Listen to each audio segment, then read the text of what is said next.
So dealing with kinematics problems just requires some familiarity with the variables, and you just get familiarity by practice. So let's start with this one. A ball dropped off the top of a 150-meter tall building. How long until it hits the 0.7-meter high bench on the sidewalk below? So we have our three pertinent equations kind of on hand. We'll have to access them as we go, but we don't know what we're going to do yet. So as usual, we'll start by identifying our knowns and our unknowns.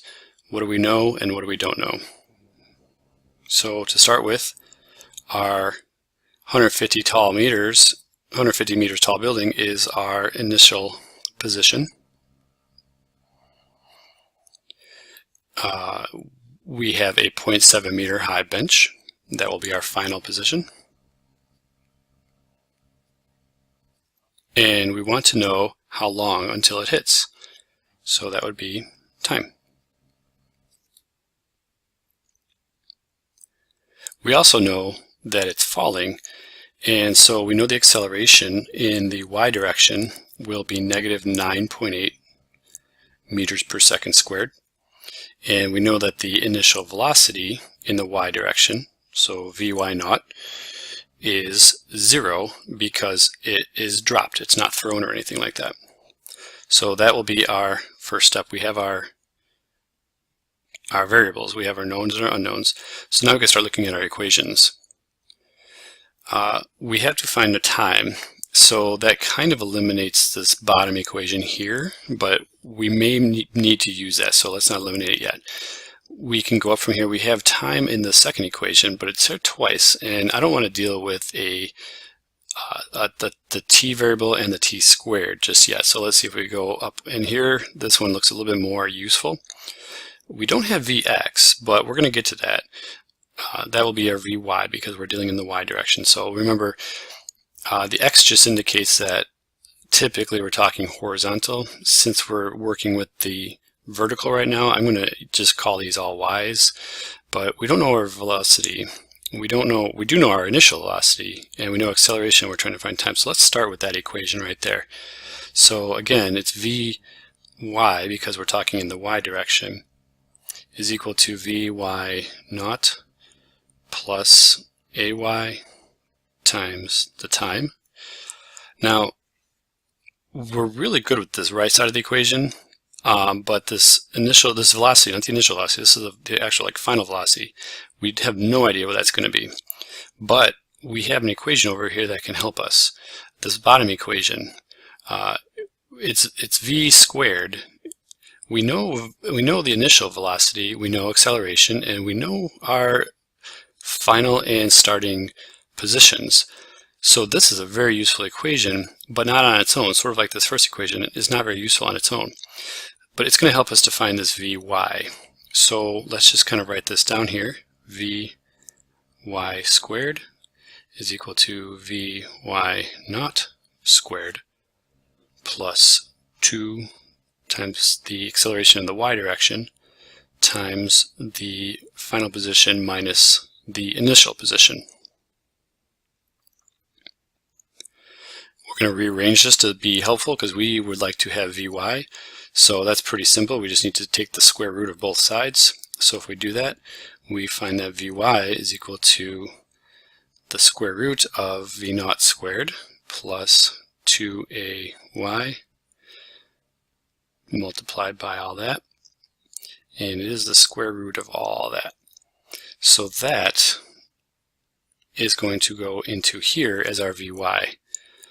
So continuing on then, we're going to take all that and we're going to move on down here, and we're going to find that, you know what, let's just kind of extend that. We're going to go over here.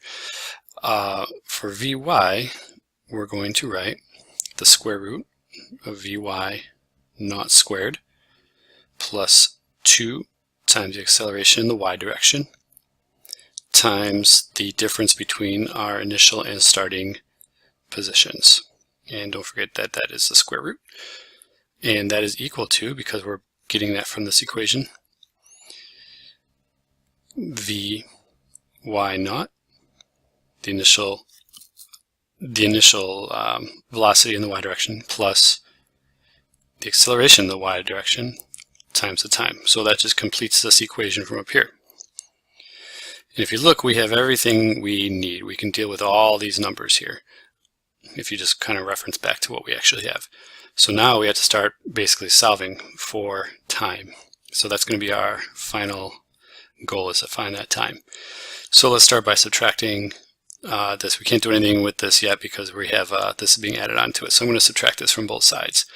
So all this again, Vy naught squared plus 2ay times our difference of positions, and the square root of all that, minus Vy naught is equal to acceleration in the y direction times time.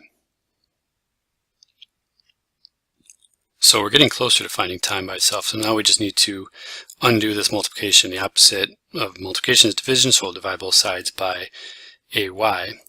And so let's do that. Just rewrite all this again, because why not? Plus 2ay times, I'm getting sloppy, I should slow down here. That's what happens.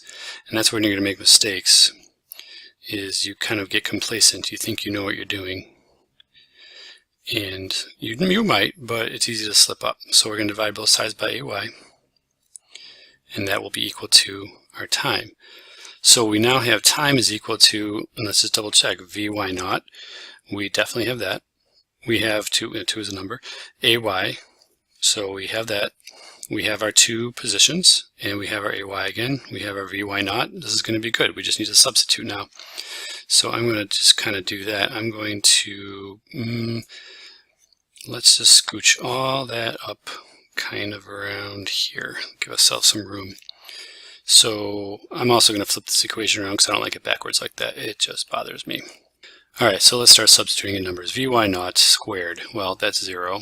Looking back over at our list. Plus 2 times ay, which is going to be 2 times negative 9.8 meters per second squared, times our difference in positions, 0.7 meters is our initial, or I'm sorry, our final velocity, or final position, minus our initial position. And we do have to take the square root of all that, minus our initial y velocity, which is 0. All that divided by the acceleration in the y direction. And now it's just a matter of computation. So the zeros are going to be nice and easy. We take this, we do the math inside here. We multiply, or first we subtract, then we're going to multiply, and then we're going to take the square root, and then we're going to divide. And when we do that, we find that our time for this to the ball to hit the bench below is, gotta be careful with our units there, 5.5 seconds.